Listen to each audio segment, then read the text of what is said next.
Brands on Brands. Hey, this is Chris K from Podfest. And if you want to build your brand through community building, then you should be listening to Brands on Brands with my good friend Brandon Burkmeyer.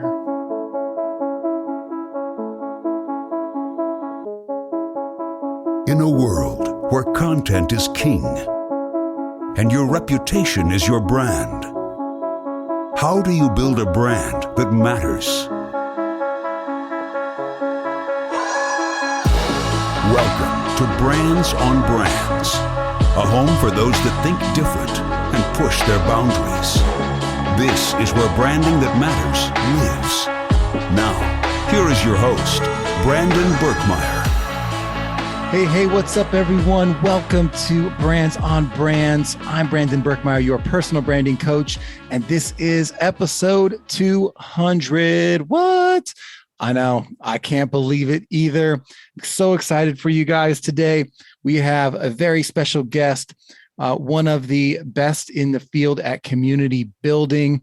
I saved his interview for today's episode, especially for you guys who are looking to build a personal brand, but realize that it takes a community to build a brand, and it takes some impact to change lives. This man has done both. Chris Krimitsos is the host of Podfest. He actually holds the Guinness World Record title for the largest attendance for a virtual podcasting conference in 1 week, and is the leading expert on podcasting and on-demand audio. His international conference, Podfest, which I am a loyal attender of and have spoken at, is the longest running continuous in-person podcasting event in the world.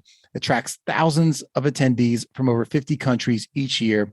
Running parallel with that event, Chris also successfully birthed a conference called VidFest as part of his efforts to build the home for all creators. You know me, I'm a big fan of content creators. Lots of love to bring to you today with information pulled out of Chris on how to do this yourself, how to get out there, start your own events, whether it's small or large, how to build it the right way so that your community is at the heart of it and is helping you propel yourself towards your goals, towards having a greater impact in the world. I don't want to belabor it, but Chris also has 2 decades of experience and over 2,000 live events under his belt with the world's most influential voices in marketing, audio, and technology. They inspired his best-selling book, Start Ugly. If you haven't checked it out, it's an easy 1-hour read to inspire you to get going as an entrepreneur and influencer and begin your creative journey. Appreciate you guys listening to today. I got a lot out of it. I hope you do as well. And we also talk a little bit about how he built his personal brand and how community is connected to that. Appreciate you guys. Check out today's show. Brands on Brands. All right, let's get going. I'm so excited to welcome our guest today, Chris Krimitsos, to the show. Chris, first and foremost, thank you for being here. Oh, thanks for having me on. Absolutely. Well, the reason I'm excited, and this will be a secret to me that I'm letting you know, is this will be my 200th episode when this comes out. And the reason I'm like, Chris is the guy, he doesn't know this, I just told him right now, is for me, personal branding has been quite a journey. And one of the big steps in that journey has been finding a community of people that I've really bonded with, building my personal brand and, my content, and finding events I can go to, finding places I can speak at. And one of the places where I found that community is an event called Podfest that Chris Krimitsos started. And so Chris, I was like, I couldn't think of no one better than you to bring on today to talk about building community, to talk about event marketing, and as always, personal branding as well. So first, thank you. Thank you for building what you've built, man. Thank you for having me on the 200th episode. That's high praise for any podcaster. So I really appreciate that spot. Yeah, absolutely. Well, let's start with this idea of creating community, right? What are the key ingredients? Let's just start with some basic concepts for everyone out there, because we don't all think about this. We're not all thinking, hey, how do I create a community today? So let's start with key ingredients of a thriving community. What would you say? So you have to start with the very basics. It's we need to have either a shared interest, niche. So most people don't realize this, but when you look at associations, they either represent someone's career. Like you got your mortgage brokers, you got your doctors, you got your brand experts, your marketers. So all these different associations usually have kind of, this is my wheelhouse. So people could self-identify, oh, I should be part of that.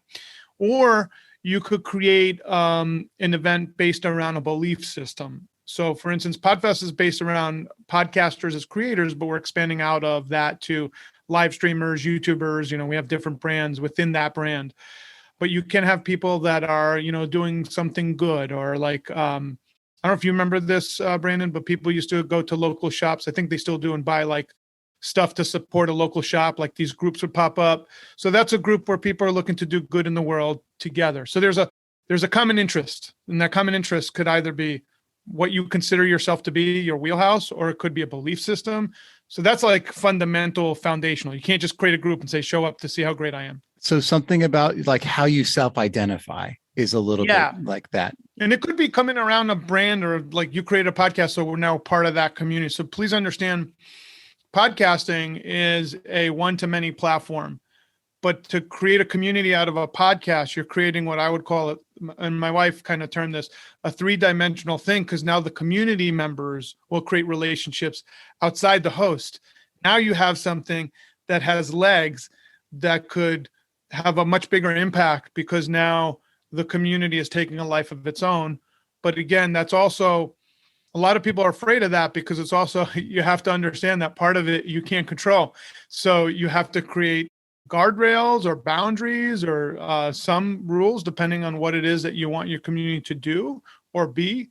And that goes into kind of community governance. You have to figure out what that is. Everybody has different governance. I know we're all exposed to, like, Facebook groups have like don't spam. So that's like some basic, that's almost like if we were to say the Constitution, some basic human rights, like, hey, don't spam. That's like a Facebook thing. You're not allowed to spam in a group. So like a basic construct. There needs to be some guide rail, some understanding of what are we here to do, and what are some things we understand are the rules of the group. Just some basic starting points, so everyone isn't just a free for all, is what I'm understanding. That's correct. And then the last two things are usually there's some, in this instance, I'm going to just use this kind of example because it's probably pertains to a lot of us that are listening to this. It has some form of education. And that's the reason why we say to ourselves, I need to go there because I'm going to get something of value. So whether it's go there virtually, in person, doesn't matter, because you have to explain it to yourself, to your significant other, if you have a family. Why are you spending time away? And that is an informational piece. And the bigger benefit, if you have a really great community, is I get to meet other amazing people and create synergies out of that. And those synergies, are so unique to communities. There's so many different things that you could get out of there besides just business or aligning yourself strategically with someone and their interest. Those are the ethereal benefits of bringing people together. Yeah, I like that. And, I'd like to call that impact, because for me, there's like what I've got. Sometimes I don't go to the conferences and the events or the communities to learn something. I sometimes just go because, to your point, there's value that's going to be derived in some other way. And it's some kind of impact. And maybe that thing that they're saying is not educational to me, but it's inspiring to me. Like I hear a story that makes me want to keep going, or that makes me think of how I'd like to contribute deeper into the community itself. So I love that, the idea that there's not just we're all gathering, we all believe the same thing, and we have some rules, but also that there's something happening that affects us, that really like causes us to grow in some way, is interesting. And then you talk about this idea of like kind of this, you said, like a synergy, which, the common idea of networking, right? It's really it's, I think, gotten ahead of itself. And it's become a dirty word. And I think people are looking for relationships, but what does, this community aspect of it bring to the table that allows people to build relationships differently? When you self-identify and say, I want to be part of a community, now I'm actively going to be part of that. You also have to take yourself into that person's viewpoint. A lot of times they'll come out by themselves. So now it's like, oh my God, am I going to meet someone? So the first thing they do, it's very much like high school. It's first year class for the people that are first timers. Now they're going to create those relationships that they're going to create year one are probably going to be some of the most pivotal relationships that they'll have for their life in that field or in that community. So you have to be very conscious that that's a very precious moment when someone first raises their hand and says, I want to be part of what you got. The one thing I'll tell you, like, this is just a rule of thumb. Here's like two community guidelines that people won't teach you. It's not something you hear often. Never apologize for the amount of people that show up to your community. So if it's you and one other person, don't apologize to that person that you should have had more people. That's like cardinal sin in my book, to apologize, because what you're saying to that person is, it would have been more valuable if more people than you showed up. Okay. And you could have 10 people and say, oh, I had a plan for 20. Now you're telling the 10 that they're not as valuable as 20. So we never want to put value over the individuals that raise their hand to show up.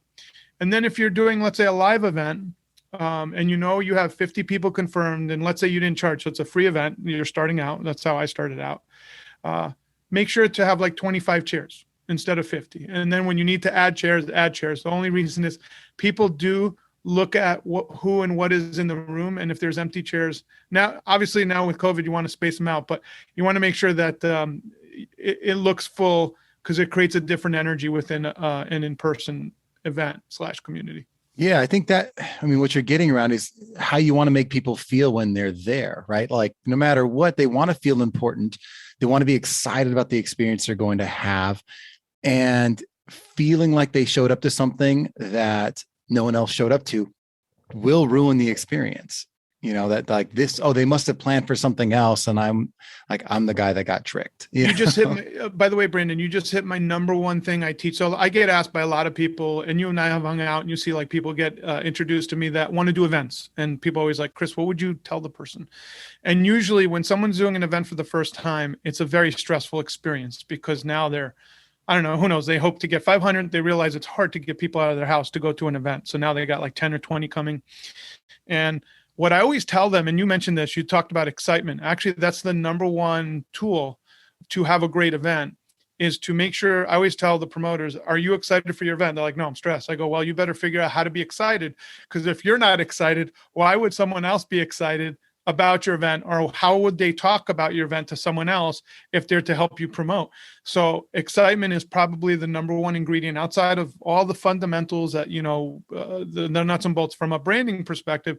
If you're not excited about your event, why should someone else be excited if you're not? So excitement is actually the top, that and anticipation for the event. So building anticipation is part of a great promotion.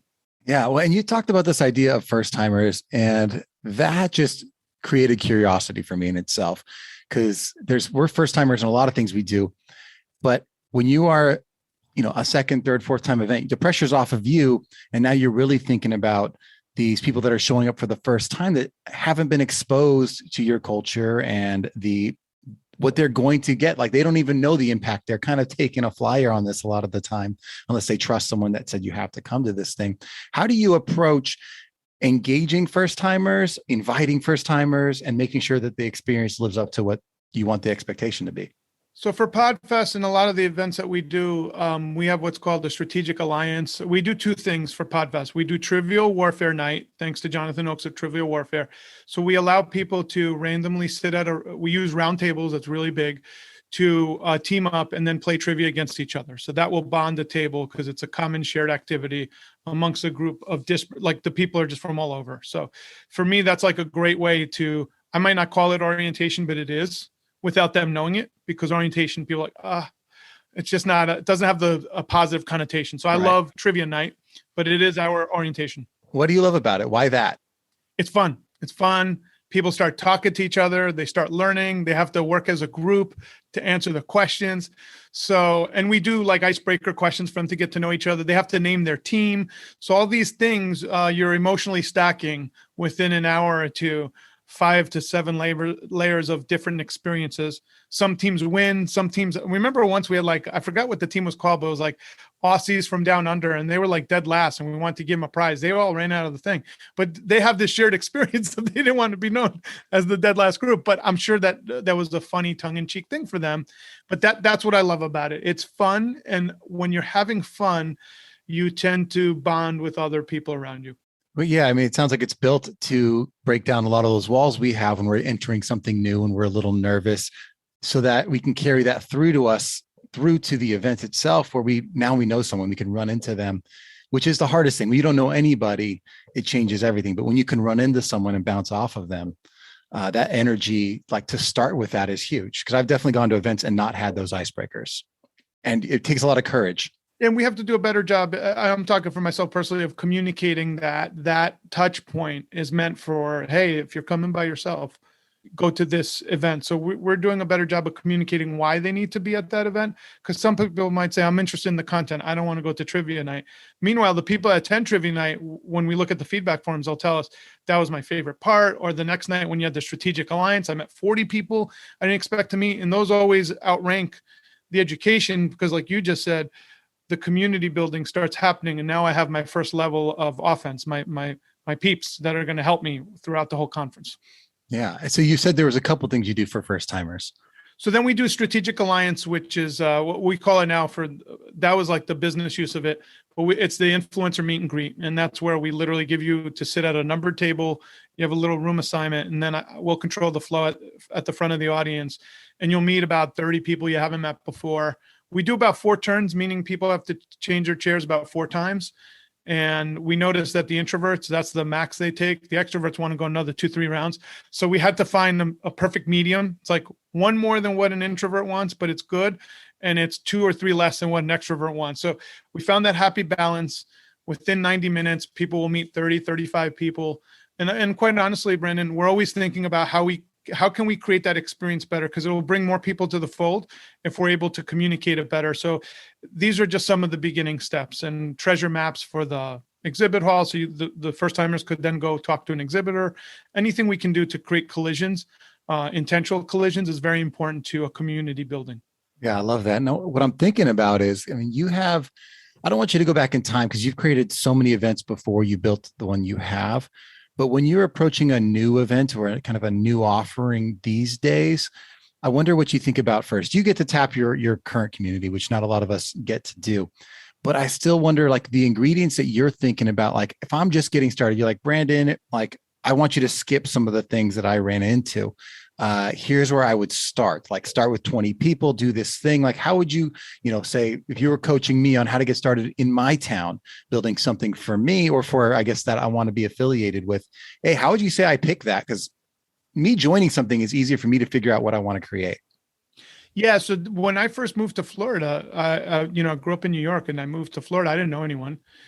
So I would go out to meetings, and I made a distinction that changed the course of my life. It's a marketing distinction, and I think you would appreciate it as well as this audience. I created a little group for business owners, but I didn't know anyone. I just moved. So how do you get people in a group that you don't know anyone, right? So I had that exact problem that you're talking about. But I was going to these networking events, and I could have, someone told me you should go knock on every business owner's door and invite them to the event and have like some kind of tax help. They'll show up for tax, whatever the topic was. And I thought to myself, my uncles owned a restaurant for like 30, I mean, they still own it. Now it's like going on 50 years, but whatever. At the time, they owned it for like 30 years. I was like, if I knocked on my uncle's door at their diner in New York, what would they do? And I was like, they'd probably throw me out nicely, but I'd be a solicitor. So I was like, that's not a good marketing play. Like, I can't start there. So what I did, and this was the distinction, I targeted people that already go to meetings. That's one. So I had a layer because they're more apt to show up to another meeting. And I invited the 5 leaders from those groups to be my guests. And then I asked them if they could invite other people to attend. And we had 100 people at our first event from that one strategy. I mean, I don't know why that's just not, that's the whole book, Chris. I mean, well, my intention was pure too, so I have to go with that. What I was looking to do is create a group of business owners to support one another because I was new to the area, and I figured there's probably other people that need support and help. So that was the intention. We're going to do like masterminds at round tables, but once a month, but like speed round, not like deep dive, like just to see how everybody's going. And it was right before the market crashed in real estate. It was as the market was crashing. It was like 08, 09. And what I didn't realize is 95% of our people were in the real estate niche as entrepreneurs. I don't have to tell you, like 80% of them lost everything. So how do we transcend that? The one thing I will tell anyone listening, I'm always hell-bent on how can I create value. At the time, everybody had issues with their websites going from HTML to Web 2.0. So WordPress, Joomla, all these things were coming out. And I said, let's create a little meetup helping people with that. That's where I found the other 80% of new members come in because they needed internet, social media help. And we went right back up to 100, even though we shed. So always looking to add value and seeing where the value is. So Brandon, people ask me, how do you get people? They think I just show up and people show up. I actually ask and I listen to what the community needs, and I do my best to fit those needs the best of my abilities. Did you have that idea or that topic figured out before you solicited the influencers, or did you talk to the influencers first and say, okay, what would these guys want to talk about? Oh, it's interesting you say that. It's bringing. I haven't talked about this in a long time. What I did, I almost forgot this. I got 5 of those people in a room, and we brainstormed out. I wasn't going to do it if it wasn't needed. So I was like, does this area need this? And the agreement was yes. But there was one guy that was really crotchety, and he actually gave me the best advice. He goes, if you do not create an ecosystem where business can take place, he goes, it might not be direct, but almost like what you and I were talking about, synergies. So I could improve my business or my life. He goes, they're not going to come back. So you got to figure out, like, yes, you have value, but how can you collide these members together so it creates additional value for them to come back for each other? That's what a community is. So if he didn't say that at the time, I thought he was being a prick, to be honest with you, because it was like someone poo-pooing over your idea and you're all excited. But he gave me the most valuable piece of feedback. And that's always been at the forefront of what we do. How could create value outside of the education? Like, that's a given. You have to have really great education. That they'll come back to say, oh, I want to meet Brandon because Brandon and I were talking about XYZ. Maybe I could introduce Brandon. Like, there's a transactional thing that happens within a community. And it could also just be, I want to see how Brandon is doing. We haven't seen each other in 6 months. It could be that, but you have to bond them to create that. Yeah, I mean, that's huge. I've seen that. I've seen events that don't have that. And it's the scariest thing because you walk the halls and it's just vendors. It's just the sales force of every, person related to an industry. And it's none of the buyers, because the buyers know to avoid places where all they're going to do is be sold to, and they're not going to get any value. So I could give you a rule of thumb for Please. You and your audience, how to know if someone's doing good with an event without asking for feedback. Tell me. Okay, so let's say there's a presentation. Okay, so I'm gonna blow some smoke, but it's justified. You're an amazing presenter. Like, you presented our virtual over COVID, and you blew us all away. And then at Podfest Origins, you did an amazing job. Thank you. But now I might say that, but how do I know the audience also believes it? That's the question, right? So I could tell you that all I want, but so the mark of a great presentation is that people don't leave right away. When it's corporate, okay, and I've seen this, when corporations buy tickets for their people, they pretend like they're listening, but the moment the presenter is done, they literally run out the door. So you could be sitting there as an entrepreneur, just a person hanging out, and then you look around and there's no one left.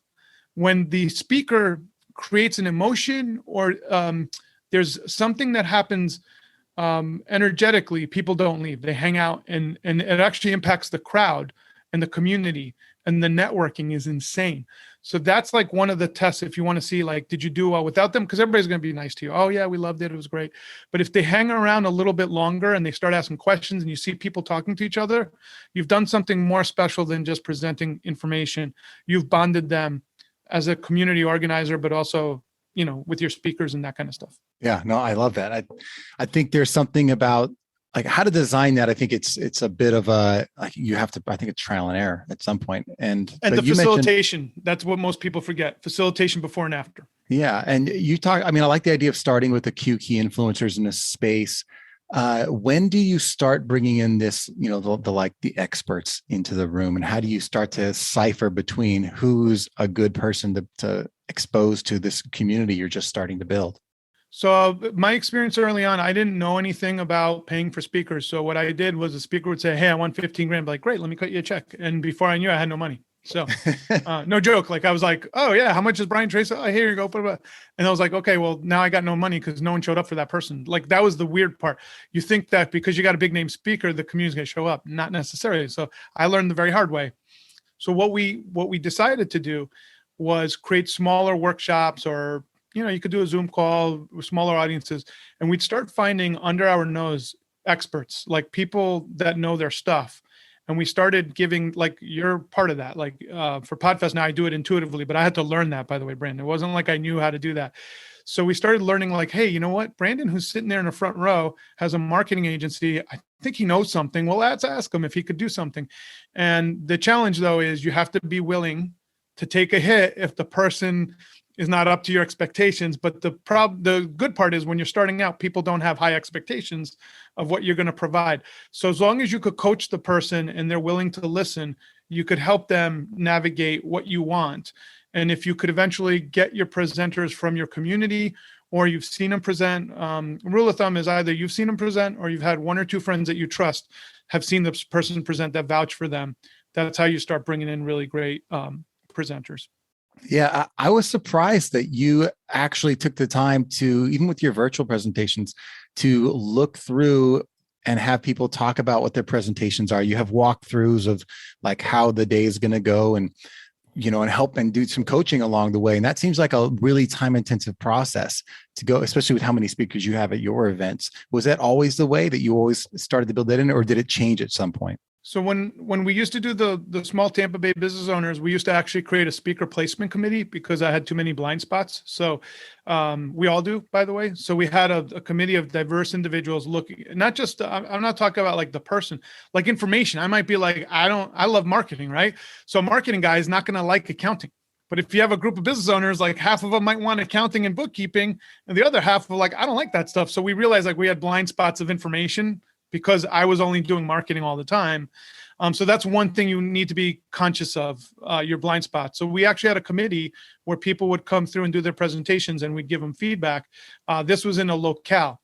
For PodFest, when we went virtual, and this could help anyone here if you're trying to do it virtually, what we learned very quickly is if you give your speakers a set of goals and like guidelines of what you think they could do, and then I would get on that 15-minute call. My goal was to make sure that your information was not repeated 20 times over that day. So you had a fresh audience.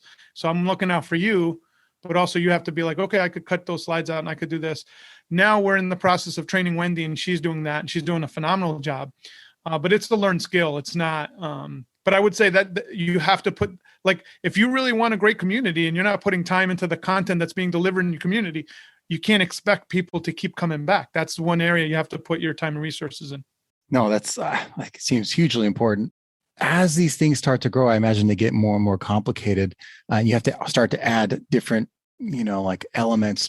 One that I wanted to talk about, which is, you know, pretty common, is the idea of Facebook groups. Because I feel like people, when they think about community, they try to hack it by creating a quick Facebook group.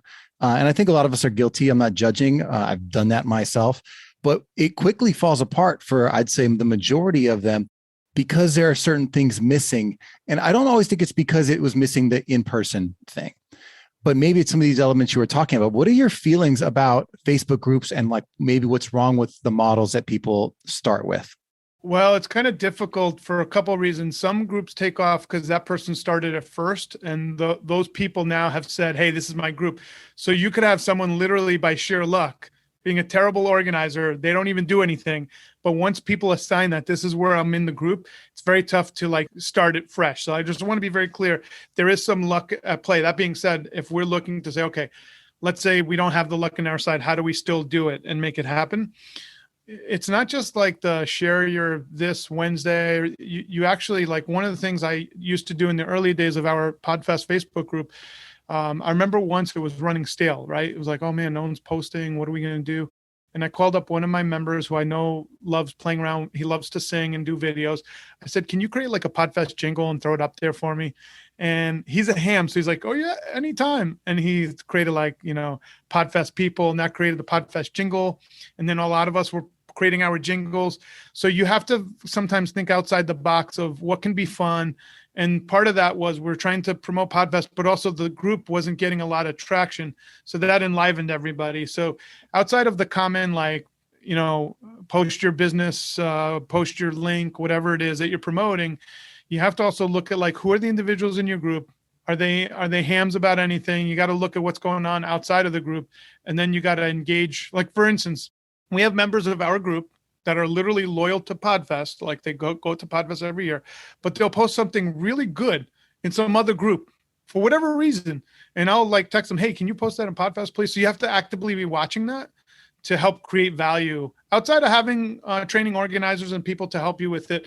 It needs a lot of time and energy. So community is not something that's built overnight. So that's my suggestion and advice on that. I've seen that. Actually, I've seen you guys do that play out in real time. I think I had commented on someone's post that, they had asked there's always a question being asked at some point.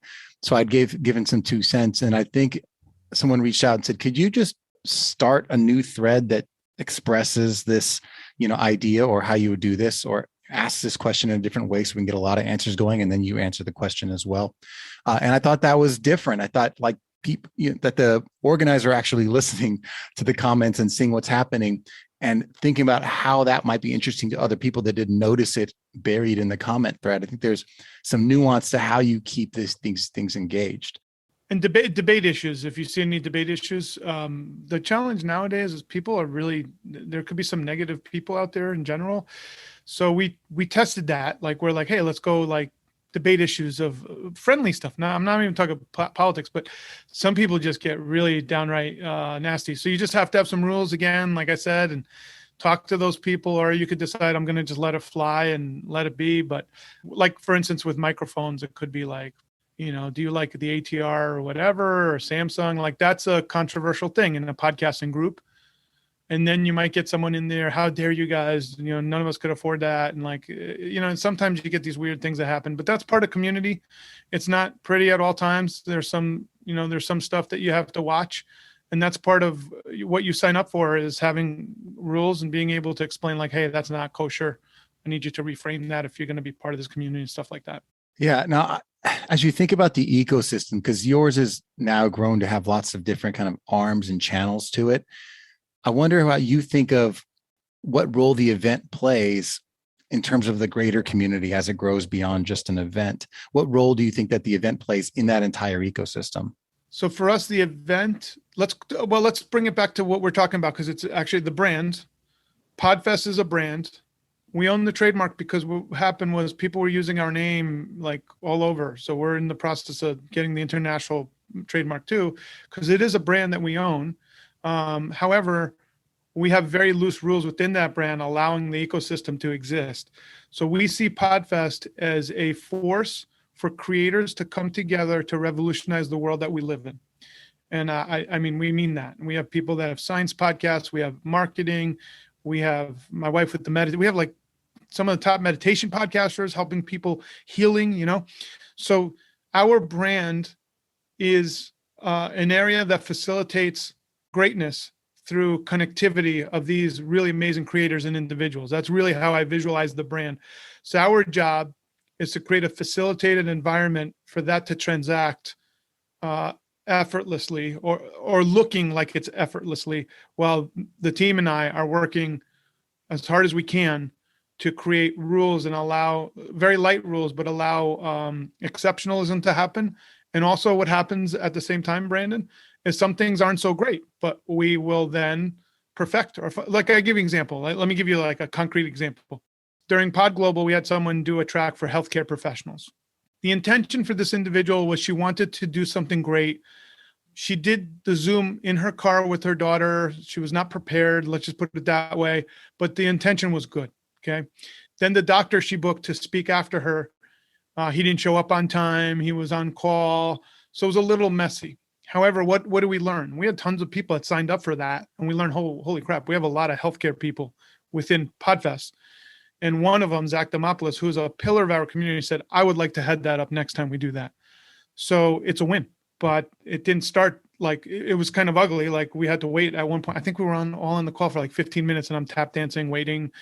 However, that was well worth it for now one of the pillars of our community to say, hey, I want to lead this. And now we're working with him towards Podfest 2022, having an entire healthcare communicator track for people in that industry, which we think they need to communicate with each other more than anyone.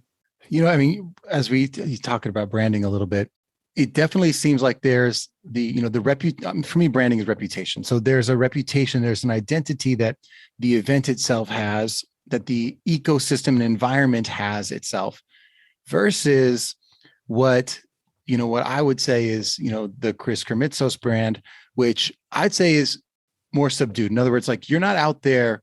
There's not like buy the the Chris Krimitsos book, that's your name. You know, it's like there's these other things that you're like the supporter of. How do you think about how you are leveraging, you know, the reputation of you versus the things you're creating? So I've had a lot of thought on this because my brain does work as a marketer. That's where it works best. Okay. So as marketers, I like to say, and I'm kind of partial to people in branding and marketers, we're always thinking about the experience with the brand. So we're not necessarily, most of us in our space are not held to like, in other words, if I was a technician, I'd be like, Brandon, this is how we do it. And I don't care what you say. As a marketer, I want the experience to be very frictionless and I want it to be amazing. I think that's part of the marketer brain. Like, why can't it be amazing? Why can't we take out friction points? So I've dealt with this through consultants I've worked with. They're like, what is your brand? What is the company? So intentionally, Podfest is not a brand built around me, even though Chris Krimitsos is infused within the brand. As it grows, my personal brand will be more removed because I'm giving leadership roles to more of the people within the community, from attendees to like people like Wendy, who's working alongside us. So here's how I'll package my brand. When I watch America's Got Talent, which is one of my favorite shows, I haven't watched it in a while, but when I watch it, I tear up when someone does something great. So for whatever reason, I enjoy watching someone on a stage reaching their full potential and feeling like I'm part of it. So for me, I like being because like I'm a great speaker and I could go speak, but I don't get the same kicks out of it. And where I could set the stage and now I see like a friend do really well. So my brand is a catalyst to help others around me do great things. So as my buddy Neil Gilarte would say, sometimes people don't necessarily understand that. And they're like, oh, I don't want to share the limelight with Chris, or I'm not sure, but they're like weird things. Like I'm talking about close friends. But Neil's like, they don't understand. You're looking to like give them the stage and we all do well together. So for me, it's big abundance and raising everybody together. And that's kind of the brand. And that's how Podfest works. We give people their own microcons. We help spread the wealth so everybody could do well together. And I really mean that. And I could tell you that viscerally because I tear up when I watch some like the Lati dog act or whatever it is, like the father and son. I see that stuff. It gives me goosebumps. So my brand is a catalyst to help other people. And it goes into everything I do. When you look at that thread, it's almost uniform from Start Ugly to Podfest to whatever. It's all about community and people doing amazing things together. And I would say it's a different approach. And that's why I was interested in having this conversation today, is I'm used to talking to the people who've become known for something because they are the speaker on the stage. They are the author of the book. They are the creator of the course or the process, and they've developed the following, right? And this is a different way in. And maybe I'd almost say that you haven't needed to do those like to kind of own that route, but you've still developed that reputation.